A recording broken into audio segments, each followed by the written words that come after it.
Price Lord, எப்படி இருக்கீங்க? சந்தோஷமா இருக்கீங்கன்னு நான் விசுவாசிக்கிறேன். இன்றைக்கு கர்த்தர் கொடுக்கிற ஒரு வார்த்தைக்கு நேரா போகலாம். ரோமர் 12ஆம் அதிகாரத்துல 12வது வசனம். நம்பிக்கையிலே சந்தோஷமாயிருங்கள், உபத்திரவத்திலே அனலாயிருங்கள், கர்த்தருக்கு ஊழியம் செய்யுங்கள். நீங்கள் கர்த்தர் மேலே வைத்த நம்பிக்கையில கர்த்தர் எனக்கு உதவி செய்வார், கர்த்தர் எனக்கான காரியங்களை பார்த்துக் கொள்வார் என்று அவர் மேல நீங்க நம்பிக்கை வச்சீங்கல்ல, அந்த நம்பிக்கையில நீங்க சந்தோஷமா இருக்கணுமா. 2வது சொல்றாரு, உபத்திரவத்திலே பொறுமையா இருங்கள். உபத்திரவங்களை பார்த்து அவசரப்பட்டுறாதீங்க, பொறுமையா கையாள சொல்றாரு. பொறுமை நமக்கு தேவையா? உபத்திரவத்திலே பொறுமையாய் இருங்கள். அது மட்டும் இல்ல, ஆண்டவர் சொல்றாரு, ஜெபத்திலே உறுதியாய் காத்திருங்கள். ஜபத்துல உறுதியாய் காத்திருக்கணுமா. அந்த பதில் கிடைக்கிற வரைக்கும் ஜபத்துல உறுதியாய் காத்திருங்க.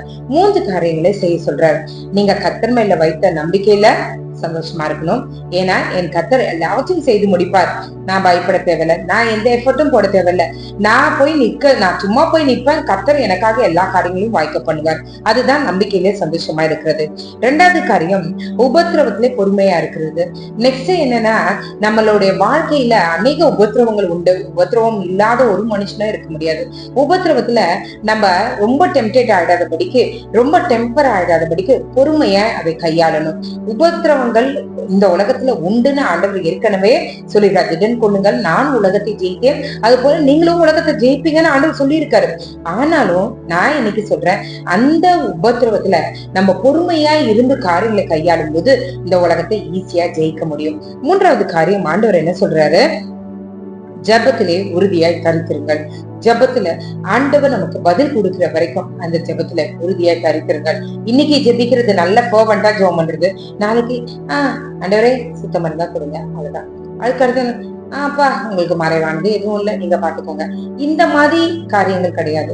கடைசி வரைக்கும் தொடங்கும் போது என்ன உறுதியில நீங்க தொடங்குனீங்களோ, உங்களுடைய ஜபத்தை முடிகிற வரைக்கும், கர்த்தர் பதில் கொடுக்கிற வரைக்கும் அதே உறுதியில நிற்கும் போது, தரித்திருக்கும் போது நிச்சயமாகவே கர்த்தர் நமக்கு பதிலளிப்பார். அவரை நோக்கி நம்ம பார்க்கலாமா. 3 காரியங்களை கர்த்தர் செய்ய சொன்னார். என்ன சொன்னாரு? சந்தோஷமா இருக்க சொல்லுகிறார். அவர் மேல வைத்திருக்கிற நம்பிக்கையில சந்தோஷமா இருக்க சொல்லுகிறார். 2வது என்ன சொன்னாரு? உபத்திரவத்துல பொறுமையா இருக்க சொல்லுகிறார். 3வது காரியம், ஜபத்துல உறுதியா கருத்திருக்க சொல்லுகிறார். இந்த 3 காரியங்களையும் செய்து கர்த்தருடைய நாமத்தை மகிமைப்படுத்துவோம். ஜெபிக்கலாமே. எங்களை நேசிக்கிற நல்ல பரமபிதாவே, அப்பா திரும்ப சாக்கியத்தை ஈரவை தம்பீரே, உமக்கு நன்றி. அப்பா, நாங்கள் உண்மையில் வைத்திருக்கிற நம்பிக்கையில நாங்கள் உறுதியா இருக்க, சந்தோஷமா இருக்க எங்களுக்கு உதவி செய்யுங்க. உண்மையில் வைத்திருக்கிற நம்பிக்கையின் பேரில நாங்கள் ஏறெடுக்கிற ஜபத்துல நாங்கள் உறுதியா இருக்க, சந்தோஷமா இருக்க எங்களுக்கு உதவி செய்யுங்க. உபத்திரவத்துல ஆண்டவரே நாங்கள் பொறுமையாய் கையாள எங்களுக்கு உதவி செய்யுங்க. பொறுமையின் ஆவியை நீர் எங்களுடைய இருதயத்துல நீர் ஊற்ற வேண்டுமா நாங்கள் ஜெபிக்கிறோம். அநேக முறை அவசரப்பட்டு காரியங்களை தலைக்கீழாய் நாங்கள் முடிக்கிறது உண்டு. இந்த நேரத்துல எங்களுடைய ஆவி ஆத்ம சரீரத்தை பலிபீடத்துல கொடுக்கிறோம். உமக்கு எது பிடிக்குதோ அதன்படி எங்களுடைய வாழ்க்கை அமைய கிருபை செய்யுங்க. உபத்திரவத்திலே பொறுமையாய் இருக்க, பொறுமையாய் கையாள உதவி செய்யுங்க. நீரே எங்களோடு இருந்து எங்களை வழி நடத்துங்க. காலை எழுந்து உங்க நாமத்தை மகிமைப்படுத்த கிருபை செய்யுங்க.